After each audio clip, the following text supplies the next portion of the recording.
అజాతిస యజ్ఞాత షడద్వాతీత రూపిణి అవ్యాజ కరుణామూర్తిరజ్ఞానాధ్వాంత Deepika. Beer rum కలవకూడదు, తలకే పట్టేసింది.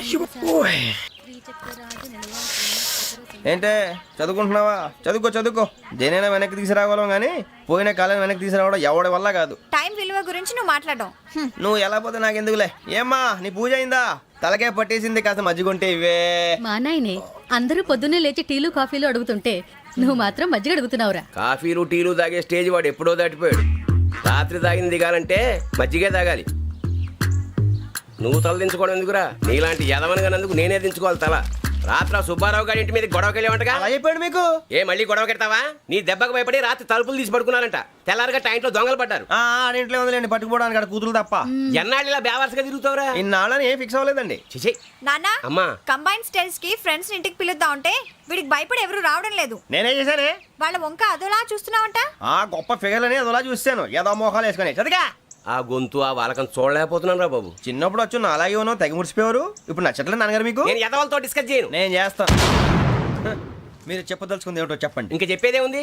నువ్వు ఇలా గాలికి తిరుగుతుంటే నేను తిండి పెట్టలేను. నాన్నగారు ఇప్పుడు శుక్ర మహాదశి 4వ పాదంలో ఉంది. నేను ఇప్పుడు ఏం చేసినా కలిసి రాదు. శనిగారు సెంటర్ లో కాసేసి నన్నే చూస్తున్నాడంట. వాడు అలా సైడ్ అయిపోయి నేను ఏదో అవుతాను కదా, మీరు కంగారు పడకండి. ఇవన్నీ ఆ జగదాంబ చౌదరి గారు చెప్పాడా? జేసీ గారిని గాడు గిడు అనకండి బాబు, మీకే మంచిది కాదు. అబ్బా ఊరుకోండి, ఎవరి నమ్మకాలు వాళ్ళవి. ఇంతకీ ఆ శనిగాడు సైడ్ కి ఎప్పుడు వెళ్తాడంట?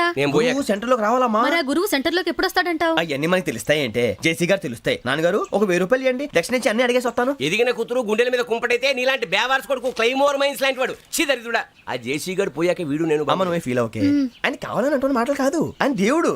కానీ ఆ శనిగాడు ఆడి కాన్సన్ట్రేషన్ అంతా నా మీదే పెట్టేశాడు. మరి ఇప్పుడు ఎలాగరా నాన్న? ఆ పని మీద డబ్బులు అడుగుతుంటే నిసుక్కుంటున్నాడు. పోనీ నువ్వేనా ఇవే? నా దగ్గర కూడా లేవురా. తెలుగు భాషలో నాకు నచ్చని ఒకే ఒక్క పదం లేదు.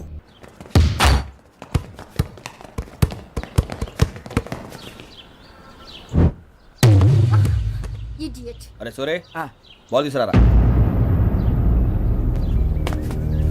సారీ ఏదో బాస్కెట్ బాల్ మాలాంటి ఆడాలి. మీలాంటి మాసన కొడుకులు ఆడితే ఇలాగే ఉంటుంది. ఇలాగే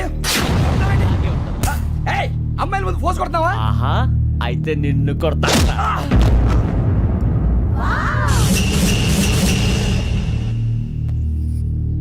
వాడు అమ్మాయిలు ఉన్నారని చూడరా ఎలా రెచ్చిపోతున్నాడు. బాస్కెట్ బాల్ మీ వాడి ఆట కానీ మీలాంటి మాసోళ్ళు ఆడే ఆట కాదు అంటున్నాడు రా. రే, ఇంత ముందు 2-3 సార్లు కూడా ప్రతి విషయంలో జోక్యం చేసుకుని మనల్ని కొడుతున్నాడు రా. వాడిని ఏదో ఒకటి చేయాలరా, వాడిని వదలొద్దు.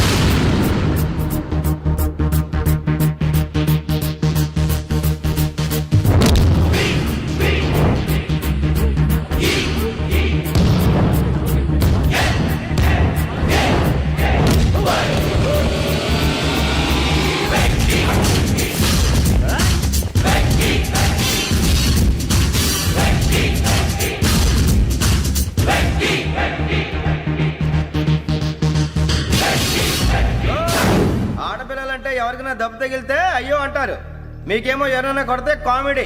కొట్టిన వాళ్ళు మీ దృష్టిలో హీరోలు. ఇప్పుడు నేను పచ్చడి కొడేస్తాను, నేను హీరోని అయిపోతానా? ఏంట్రా రెచ్చిపోతున్నావు? మాకు ఛాన్స్ ఇవ్వా? అసలు వచ్చిందే నీకోసం. మా వాడి బ్యాక్గ్రౌండ్ తెలియక ఆడమే చేసావు. ఇప్పుడు నీకు అప్పుడు అయిపోతున్నా రే. వాడి బ్యాక్గ్రౌండ్ సరే, అసలు నీ బ్యాక్గ్రౌండ్ ఏంట్రా? నాకు సెపరేట్ బ్యాక్గ్రౌండ్ అంటూ ఏం లేదురా. నేను ఎక్కడ నిలబెడితే అదే నా గ్రౌండ్. అంత పుడింగువా? తెల్దా?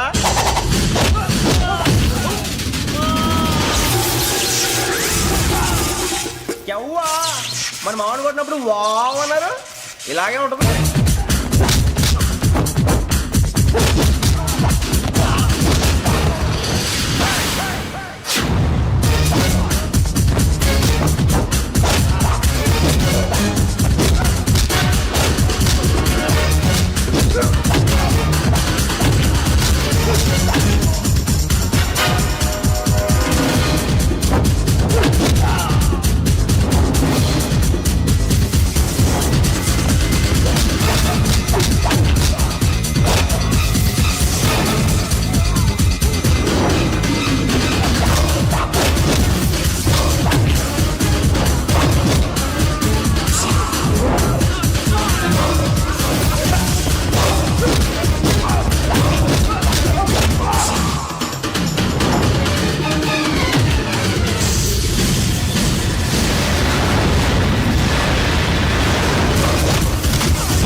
వెంకీ ఇందాక నేను కొట్టినప్పుడు నీకే అనిపించిందిరా? కుమ్మేయాలనిపించింది. మరి కుమ్మే అమ్మో కుమ్ము. రేయ్ నిన్ను అమ్మాయిని ముందు గుడ్డలు పట్టుకొని కొడతాను. అలా కొడితే ఏ తగులుతుందిరా ఆడికి? అసలే ఎక్సైజ్ బాడీ ఏదవుది. తప్ప చెప్తాను, కొడితే మడతడిపోవాలి. మాస్తో పెట్టుకుంటే మడతడిపో.